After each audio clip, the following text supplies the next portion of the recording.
Welcome to the second episode of the Khalsa Nama. It's now easy to have a preconception of what the Khalsa is. We may ourselves have taken Amrit or know a friend or relative who has. As a tradition, it's something we associate with notions of Puritanism, baptism, simplicity, self-restraint, and the idea of commencing a spiritual journey. It's seen in some circles as moving away from the worldly and avoiding jewellery, lavish parties, and at weddings avoiding music and dance. The idea of shunning intoxicants, as well as alcohol and meat, is now popular too.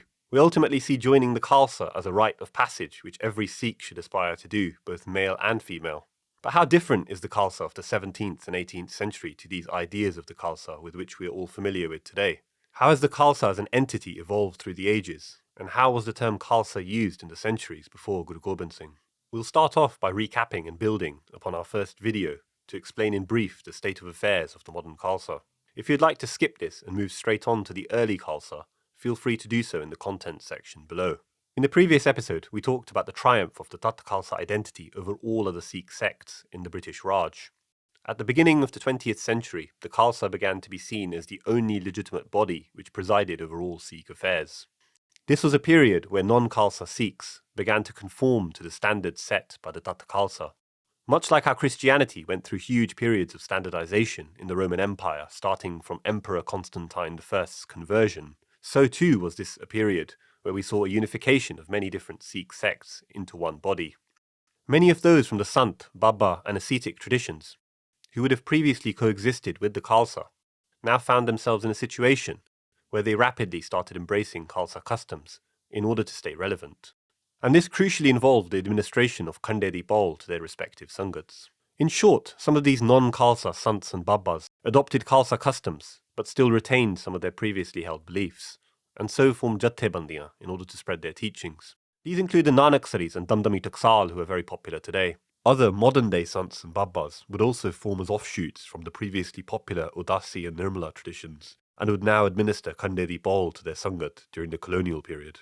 New, more modern sects would form after the Singh Sabha movement, including the Akhand Kirtani Jatha, taking much influence from another Singh Sabha which we haven't mentioned yet, the Singh Sabha from Pasar.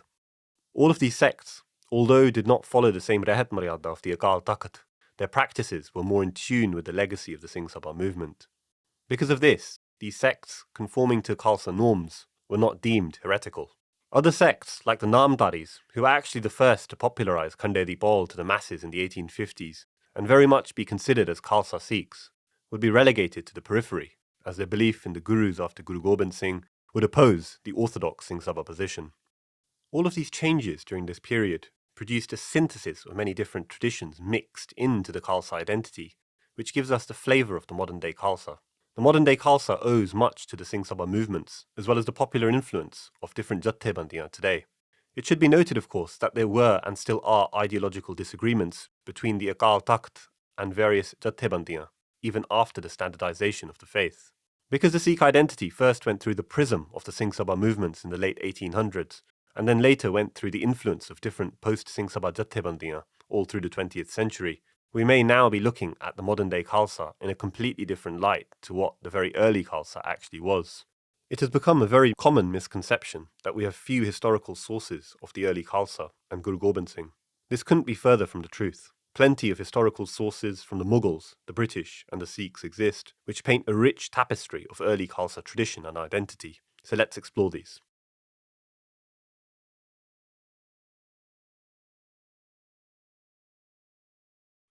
Khalsa derives from the Arabic root term khalis, meaning pure or unmediated. Khalsa was actually quite a commonly used Persian word during the time of the Gurus in Mughal India. The Mughal Empire in the Persian language used it as a political term to mean the land whose revenue flowed unmediated directly to the treasury of the state. This differed to the more decentralized form of Mughal authority. In a Mughal context, the opposite of Khalsa lands would have been the lands of the Jagirdars. These Jagirdars were nobles who were granted land by the Mughal state in return for their loyalty. It was around this time in Mughal India where the Sikh population began to expand all over the subcontinent, from the time of Guru Nanak to Guru Ramdas. Guru Ramdas introduced a system to facilitate the spread of Sikhi in places where the Guru would not be. This order was known as the Masaands. The Masaands would collect offerings from their local Sangat, which would be used to spread the teachings of the Gurus. At the time, the Masaands became the mediators of their Sangats' communications with the Guru. The system of the Masaands, however, became decadent and corrupt in the decades after the death of Guru Ramdas. A crucial Persianate source, the Dabbestan, by Mobad, written in the era of Guru Hargobind, mentions that the control of some of these Masaands was so great that the Sangat would not even be able to visit the Guru without first getting approval from the Masaand. In some families, the right to become a Masaand became hereditary, and some even claimed spiritual and healing powers of their own. It was in this context where we begin to start hearing the term Khalsa being used by the Guru themselves. In Sikhi, the term Khalsa has been used prior to this by Bhagat Kabir in the context of purity, without the same political connotations the Guru used his term. There are also mentions of the Khalsa of the Guru in both Guru Hargobind and Guru Tegh Bahadur's Hukamname. Guru Hargobind mentions Purabdi Sangat, the Sangat of the East, as the Guru's Khalsa, and Guru Tegh Bahadur mentions Patandi Sangat Sri Guru Ji da Khalsa hai. The Sangat of Patna is the Khalsa of the revered Guru. These Hukamname themselves are likely referring to the Sangats who were directly under the Guru's command, without any Masaand intermediaries. The text Gursoba remains one of the earliest accounts of the Khalsa of Guru Gobind Singh. It is dated as 1708. It stands as a poetic text glorifying the emergence of the Khalsa, and was written by Senapat, a poet in Guru Gobind Singh's court. Both Senapat's Gursoba and Guru Gobind Singh's personal Hukamname make a clear case of the Khalsa emerging as a socio-political order to rid Sikhs of the authority of the Masaands and to return authority directly back to the Guru. As well as the Masaands gaining more control over the different Sangats across the subcontinent, there was also a growing schism forming amongst the different sects. The Meenas, the Tirmaliyas, and the Ramrayas, who were all claiming Guruship as descendants of different Gurus. This made the direct control of the Sangats absolutely imperative. The Hukamname of Guru Gobind Singh at this time give indications of the fluid nature of the very early use of the term Khalsa, which incorporated both the Sangats who had shunned these other schismatic groups and who had shunned the Masaands as being the Khalsa. It's unclear whether or not individuals in these Sangats had taken Khanderi Paul. This is exemplified by Hukamnamas to Sikhs who lack the surname Singh but are still addressed as Khalsa, such as Bhai Mirchand. These Hukamname, using the term Khalsa for collective Sangats, continue beyond 1699 into the 1700s, including the Sangat of Dole being told on the 2nd of October 1707 that you are my Khalsa. In essence, very early on in Sikh history, the Gurus used the term Khalsa quite loosely, well within the context of Persianate India. Khalsa was used to refer to the Sangat directly under the Guru's command. This would diminish the authority of the Masaand order, which previously had a stranglehold over Sikh affairs. So the Khalsa would have had connotations of loyalty to the Guru, much like how the Mughals used the same term to refer to the lands whose revenue flowed directly into their treasury. It's now a common misconception in modern Sikh thought that the Khalsa has always been an austere body, which gives up material comforts for a detached and unworldly saintly life. Nonetheless, the plentiful sources which exist of the period of the Gurus, and in particular Guru Gobind Singh, paint quite a different image of the early Khalsa. Since the age of the ancient Achaemenid Empire, there have been identifiable symbols and traditions of Persianate high culture which mark the divine authority of the emperor. The emperor would be seen as the king of kings, the Shahnshah. These markers of kingship diffused across Eurasia, and by the 3rd century AD, even the Roman Emperor Diocletian brought in the practice of having his citizens and subjects prostrating before him. Persianate traditions were infused across Central Asian kingdoms too, and found their way seeping into Indic society well before the arrival of the Mughals. Indian Kshatriya warrior courts like those of the Rajputs exemplified this best. It is said that Guru Hargobind started the tradition of wearing the Indic dastar reserved for kings and nobles, and in particular warriors, and that the previous Gurus prior to Guru Hargobind instead wore the Seli topi, which was worn by Sufi saints, which marked and symbolized saintliness and peacefulness. This was a marked shift in the Sikh tradition, changing from the saintly to the warrior by the 6th Guru. Bhai Gurdas in Guru Granth Sahib writes of Guru Hargobind, saying, "He does not stay and give darshan to the Sangat and is always found on horse going from place to place. Where the previous Gurus stayed on their manjis and taught contentment, this Guru keeps dogs and is found to be constantly hunting."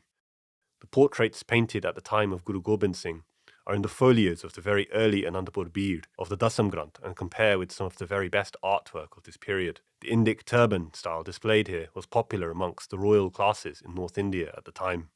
The Mughal Empire shifted from the Turkic turban style from Babur to the Indic style under Akbar, which was adopted as regalia by the Gurus, including Guru Gobind Singh, who wore it with a plume symbolizing royalty and aristocracy. You can see Guru Gobind Singh and Aurangzeb, in fact, wearing the same turban style in portraits made during this period. The Guru is also pictured with a personal attendant waving a ceremonial fly whisk. These two portraits of the time of Guru Gobind Singh show him wearing jewellery, including the hoop earrings, which was seen as a masculine sign of royalty at the time. The use of these earrings continued well into the Khalsa Raj period, with Hari Singh Nalwa and Akali Fulla Singh depicted with them in portraits of their time. Guru Gobind Singh would also exercise his autonomy through his patronage to various Hindu shrines across the hill regions. This included the temple at Naina Devi. It would be quite common for Kshatriya kings and hill chiefs to practice this, retaining a sphere of influence over these shrines. At the time of Aurangzeb, during the height of Mughal rule over the subcontinent, Guru Gobind Singh infused sovereignty onto the Khalsa by bestowing the Khalsa with traditions previously only reserved for either imperial authority or the emperor himself. Muhammad Qasim Irbat Lahori, a Mughal official from Punjab present during the time of Guru Gobind Singh, wrote in 1709, "In comparison to his ancestors, this young man had more means to secure his livelihood and happiness. The magnificence of his lands grew to such extent that he was not behind the nobles of 5,000 rank, or even rulers of principalities in anything concerned with greatness of splendour or accumulation of resources." Qasim reports that the Guru was intoxicated in the wine of sovereignty. The Guru's court consisted of a costly tent with elephants and horses, and he would sit on a raised platform. Ancient masculine customs, like the hunt for wild boar, exemplified in the West by the Romans, and in the time of Guru Gobind Singh by Rajput Maharajas, were adopted by the Khalsa and have been presented in many historical Sikh texts. The Guru became proficient in the use of the musket. Guru Gobind Singh writes in Batitar Natak that when Guruship devolved upon me, I spread dharam to the best of my capacity, hunting in the forest in various ways. I killed bears, nilgays, and elks. Guru Gobind Singh would beat kettle drums on hunting expeditions. Hunting was not merely a sport, but also training for the warriors, and became politically linked. Many early Sikh sources suggest that the beating of the kettle drums, in particular symbolizing his sovereignty, caused great tension between the hill chief of Kalur and Guru Gobind Singh. The Guru would encourage his Sikhs in his hukamnamei to come armed with weapons, gold and horses, which would very much form part of the Khalsa tradition going forward. These hukamnamei issued from Anandapur functioned as royal decrees, and they would be inscribed on illuminated sheets and assigned a serial number before being sent off. The Guru was also a great patron of literature and spoke a variety of languages. One Sikh source mentions how a literary darbar was held daily at Paonta. Pyara Singh Padam mentions that the number of 52 poets at his court was only a matter of convention, and in reality he identified over 100 names. Many of these poets have written about the glory of Guru Gobind Singh. There are also 34 letters of Guru Gobind Singh which have been published and can be found today. The flurry of literary activity during the life of Guru Gobind Singh would result in the consecration of the Guru Granth Sahib as we know today, as well as the formation of the Dasam Granth, including the Anandapur Beard in 1695 and the Patna Beards in 1698, dated well within the Guru's lifetime and including his own handwriting. Guru Gobind Singh's Bani would take on completely different themes to the Guru Granth Sahib, instilling martial spirit, and the recitation of this Bani would very much form part of the preparation of Khande Di Paul. The Mughals were angered by the idea of Guru Gobind Singh being called the Badshah, which defied Mughal authority. The very sacral nature of kingship expressed by Guru Gobind Singh, having all temporal and spiritual authority, presented a serious threat to Mughal rule and the Rajputs in the hill regions of North India. Muhammad Qasim again writes how Wazir Khan, the Mughal commandant of Sirhind, was angered by the Guru adopting imperial customs for his own court, listed in this Persianate text as the Churokha, which was a custom to be only used by a sovereign addressing his subjects early in the morning, seated in a raised pavilion, and also receiving the Sijda, meaning his subjects prostrating before him. It was said in Muhammad Qasim's account that if the Guru did not shun all of these royal practices of kingship, then Wazir Khan would do his utmost to devastate the places under his control and expel him from the territories of his. Qasim also mentions in his text how many low-class people took to this unique mode for securing larger means of livelihood. The Khalsa in essence elevated the individual Sikh to become a Badshah or king in his own right. As a Sikh author later on describes, on every saddle is a sovereign. Court poet Senapat further highlights the link between the Sangat and the Guru by likening the Khalsa to the Guru's own physical form. This establishes the key concept of the Guru and the Guru Panth that we still have today. Senapat talks about the ultimate power being held within the Sangat of Khalsa Sikhs. with this Sangat being the provider of all desires and ultimately the source of liberation. Guru Gobind Singh is cited as being both the father and the mother of the Khalsa, and strictly prohibits the Hindu Tonsa ceremony, which was performed after the death of a parent. The Khalsa and I are one, and all my desires are expressed through it. I've bestowed the robe of authority, the Jamma, on the Khalsa. The Khalsa is now my physical form, and for all eternity I shall be manifest through the Khalsa. Some fascinating historical sources exist which highlight the interactions between Guru Gobind Singh and Bahadur Shah, who was the Mughal emperor after the death of Aurangzeb. The Guru is detailed by a Mughal court chronicler of the time to have arrived at the emperor's court armed, a convention which would have been completely defying imperial customs at the time. We've touched little on the spiritual nature of the Guru, which many of us would be familiar with already, but an interesting source from the court of the emperor on the death of Guru Gobind Singh writes how the emperor spoke of how it would be improper to seize the property of a dervish. The emperor, having met the Guru, provides remarkable context of how beyond the pomp and glory the Guru was ultimately seen as a divine source of spiritual authority too.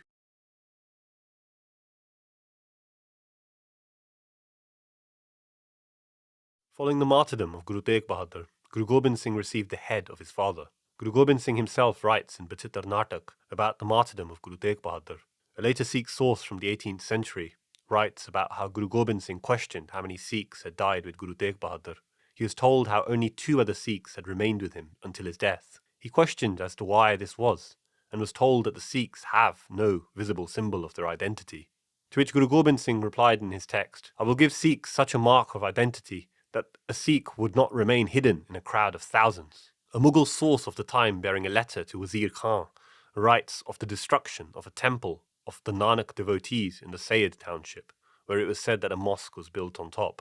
According to a Mughal source of the time, Kafi Khan, as referenced by J.S. Garewal, Aurangzeb had ordered the temples of Guru Nanak to be destroyed and had called for the Guru's agents, referring to the Masaands, to be expelled from the cities. It was in this context where Guru Gobind Singh writes in Ugurdanti about his purpose for existence. Having been well versed in Indic mythology, he creates the Khalsa as the means to fulfill his divine purpose of advancing righteousness, emancipating the good, and by destroying all evildoers root and branch. Having been well versed in ancient Indic texts, the gravitas of the birth of the Khalsa is interwoven into the wider Indic mythological cosmos, and the Guru is shown to worship the divine in the form of Chandi, to bless this separate Khalsa Panth. When we now think of the origin story of the Khalsa, the traditional story of the Vaisakhi Day of 1699 comes to mind.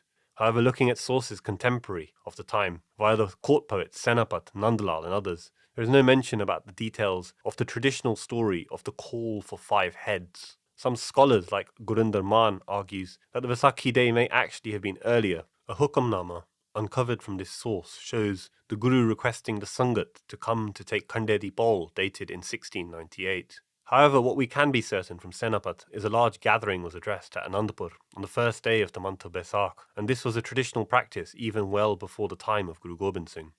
Senapat describes a vivid spectacle occurring at Anandpur, where the Guru reveals the Khalsa in a performative show of drama, typical of Persianate kingship of the time. The first traditional account of the detailed story relating to the call of heads actually comes later from Koyar Singh's Gurbilas in the 1750s. The dramatic story involves the Guru calling for 5 heads to test his Sikhs. The test involved the Guru playing a trick, or charitar, which resulted in him performing the tatka of goats in the tent, with blood seeping out, leaving the Sangat anxious, and was a test of devotion for the Sikhs. Most traditional Sikh texts continue with this similar story. A variant of this narrative comes from Koshish, where instead each Panjbyara is asked to slaughter a male goat inside the tent. Inside the tent, they were adorned as the Panjbyare after receiving Khande di Paul, and the Guru also adopted their new form too.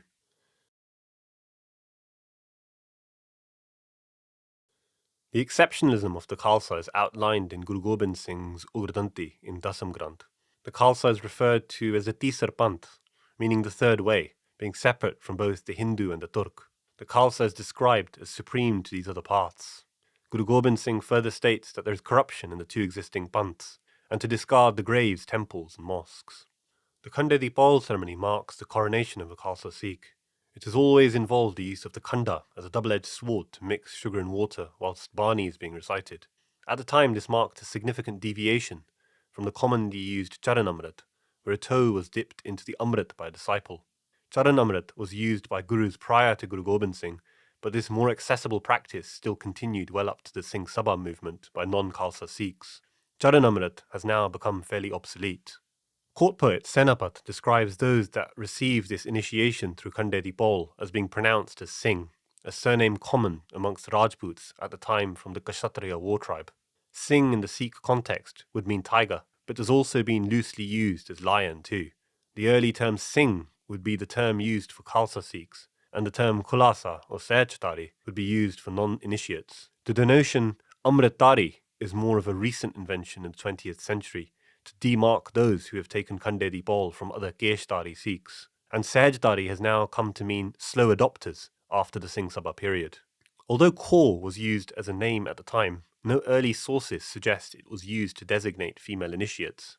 Another early Sikh text, the Prem Samarag, uses Devi instead of Kaur for female initiates. An example of a change noticed in this is Mata Sahib Devan to Mata Sahib Kaur, which has been seen frequently used in the post-Singh Sabha period. There are no early sources noting her as Mata Sahib Kaur, including her own personal hukamname using Devan instead of Kaur. The Kesh are seen as the most visual of the external symbols of the Khalsa, which firmly demark this order from all other traditions. It has been absolutely integral to the Khalsa identity from its very beginning. Kesh, the Sanskrit word, is defined as the hair on the top of the head, and in Sikh texts also includes the beard and moustache. The Sanskrit word was also used as a masculine noun for the lion's mane. There are of course different schools of Sikh thought which now theorize the importance of Kes, but early Sikh texts regard the Kes as a beautifying insignia given by their guru, and also in keeping with the Indic martial aesthetic. The adoption of Kesh resulted in much persecution of Khalsa Sikhs by the Imperial authorities, and their significance is emphasized in Khalsa texts of the 18th century. Along with the keeping of Kes, Senapat also mentions the necessity of carrying weapons too. Different early texts would contain different versions, of which in modern practice is now formalized by the 5 Ks. Some early hukamname would also give mentions to the Panj Hathiar, the 5 weapons. All of these items would carry practical purposes in serving this warrior ethos. In modernity, the kada is often looked at as being spiritual handcuffs for restraint. This is not, however, mentioned in any of the early texts. Instead, very much the opposite is written about the kada. It was used as a formidable weapon. In addition to these weapons and symbols, Khalsa Sikhs in the text by court poet Senapat were ordained by the Guru to shun interactions with the 3 splinter groups and the Masaands listed earlier. The 5th of the prohibited groups has been debated, but possibly includes Gurimar, those who practice female infanticide, which was practiced very commonly by the Rajputs in the hill states. Narimar, those who practice hukka, and Paddan, those who follow the Hindu head-shaving ritual. Sirgum, those who cut kes on top of their head. A whole host of other injunctions for Khalsa Sikhs would continue in later rehitnamei in the 18th century. Senapat mentions there being much resentment to the formation of the Khalsa. There were many groups who prided their old familial traditions and became anxious at the thought of all 4 social classes, or varnas, being put into one. Brahmins and high-caste Khatris, according to Senapat, despised this, and in turn, the very early schism formed between the Khalsa and the Khulasa.